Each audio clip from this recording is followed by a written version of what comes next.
and still feeling a bit rough, but I kind of just feel like I've got a cold now. But you're not. Obviously, you're young. You don't have any underlying medical conditions, so you would expect this to be the recovery period for you. Exactly. So I'm young, I'm healthy. I very rarely get sick. I very rarely get unwell. So my experience of this illness has been that it's been, a relatively mild illness. Don't get me wrong, it's knocked me off my feet for a couple of days. I wouldn't have been able to go to work and function. But, it's not the worst thing in the world. Now, of course, for people who are older or who have underlying health conditions, their experience may well be very different. But for fit, young, healthy people, it's reassuring that it's not that bad. But Zoe, so you think you got the virus from when you were at work, and this was before the extra measures came in place, when people, if they were having any symptoms, could come into the doctor's surgery. So you suspected that you might have got it from then. Do you wish that these extra measures had come in sooner to protect you? Because now, of course, you've come out the worst of it, and yet you can't go back to work because you've got to self-quarantine for longer because there's no test available to say whether or not, A, you had it in the first place, or B, it's out of your system. Exactly. I think at the moment, I feel it's quite frustrating for me that I haven't been tested. I think I've had it, but it would be great for me coming out the other end to be able to go back to work knowing I've had the virus, and meaning that I could go and see those people at home that still need to be seen at home. I could go into nursing homes. I still have to be very careful. Obviously, I can still take the virus in with me on my fingers, on my clothes, but I can go in with the confidence that I have immunity. So I'm not going to contract the virus from other people. So I think testing for NHS staff is imperative. Yeah. It was one of the things that was pointed out, one of the big statements yesterday from the World Health Authority, and the boss there was concluded his part of his statement by saying test, test, test. A lot of Europe is testing. It would seem a lot more than us. Yes.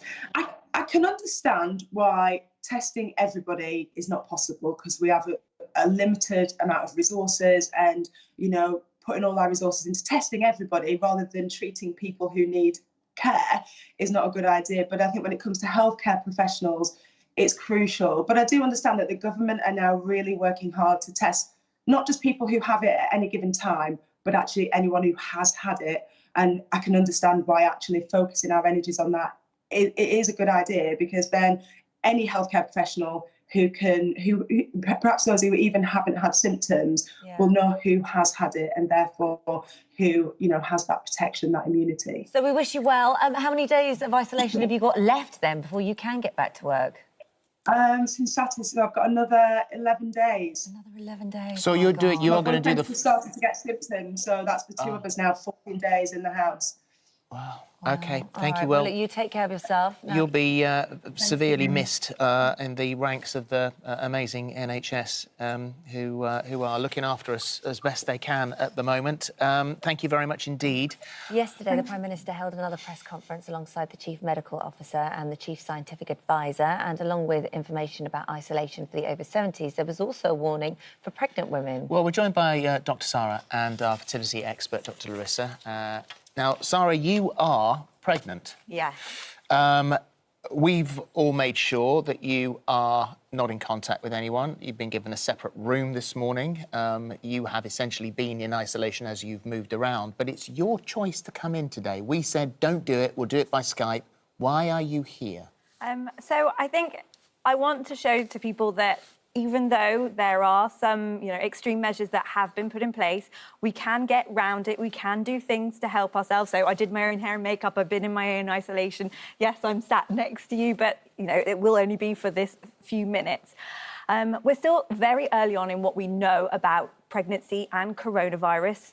We know that there is a small but appreciable risk for most infectious diseases in pregnancy, but we're still so early on in what we know our risks are with coronavirus that I think it's just a matter of taking the precautions you can to protect yourself. I think it came as one of those other sort of anxious moments in what was a pretty black day yesterday as far as news and all our lives changing as they need to.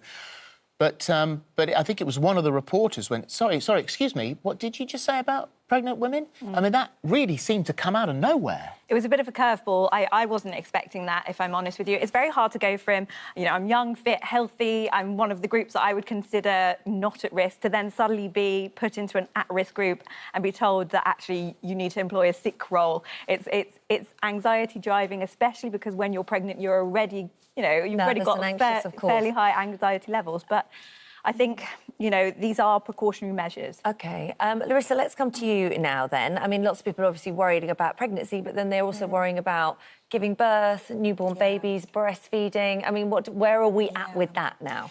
So the first thing I want to point out is not to panic in view of this new stuff that came out yesterday, because I think it was a bit surprising for all of us to hear, but I feel part of it was also triggered by the fact that we've had a newborn who was recently delivered who tested positive for coronavirus. Yes. And so that put a lot of people into panic, wondering whether actually vertical transmission from mother to baby is possible. Now, as far as we know, we don't think that it is, because from all the testing that they've done on women affected with coronavirus, so that's not just in the UK but elsewhere, the amniotic fluid has been tested as negative, and so has breast milk as well. So as far as we know, we think that babies are safe, but these are precautionary measures because women who are pregnant are a little bit more immunosuppressed, so are more susceptible to things like the flu and other viruses. So at the moment, the current advice is that women should absolutely be allowed to breastfeed afterwards, because it's very important that also antibodies and other methods that the baby can get from that breast milk are passed on, and also that bonding experience, which is really vital. When you said they should be allowed to feed afterwards, do you mean after the 14 days, or do you mean... No, so they can straight, they can just carry on? Yes, right. Exactly, but precautionary measures should be instituted. So, for example, if you are going to breastfeed, consider wearing a face mask, and if you can't get one of those? Sneezing, well, it's also, I mean, for the time being, we can, but the thing is that, yes, face masks may also I mean, the chances are the closest you're going to have with your baby anyway. And it's not just when you're feeding. Yes, it's not like you can put a baby down. Like, you are... Yeah, so at there the is moment, that closeness there. It's impossible. That is actually an impossible situation. It is a very difficult situation, but what we're saying is that if a mother has symptoms or thinks she is affected with coronavirus, then we think that the benefits of actually breastfeeding and also having that skin-to-skin contact and bonding with the baby outweigh, yes. But also, there'll be people watching today who this will really worry them, and there is absolutely no current evidence that there is any issue between mother and newborn baby. Yeah. We simply don't know. That's the problem. And we are learning in this experience too. That's the honest truth, that we are on a very steep learning curve and we have very small numbers to go on. So the government and all of the various different institutions are just taking the safest measures possible.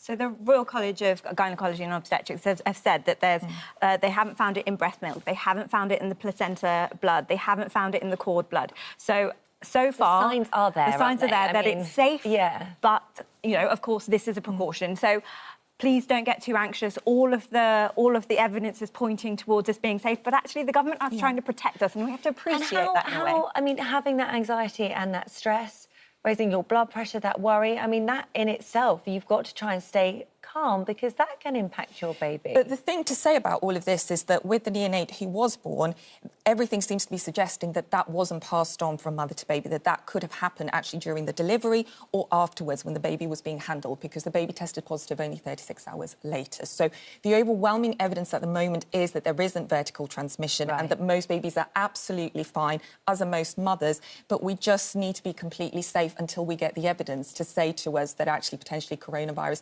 might affect early pregnancy, might affect babies or mothers in some way. But if you do have it, please don't panic. If you do go into self-isolation, it doesn't mean you're going to suffer or get any complications, or that your baby's going to suffer or get complications. I don't want anyone to jump to those conclusions. Surely the bottom line here is, you know, enjoy your baby. Yeah. You know, you can worry about absolutely everything. You know, we can find dark corners to worry about everywhere with this. You have a new baby, enjoy your baby. Yeah. Enjoy your baby, speak to friends, speak to family, you know, try and alleviate some of this anxiety. But also, if you're worried, pick up the phone to speak to your midwife. And, you know, they have an excellent triage service. If you're worried, that's who you speak to. Yeah, okay. Thank you. Thank you very much. Thank you.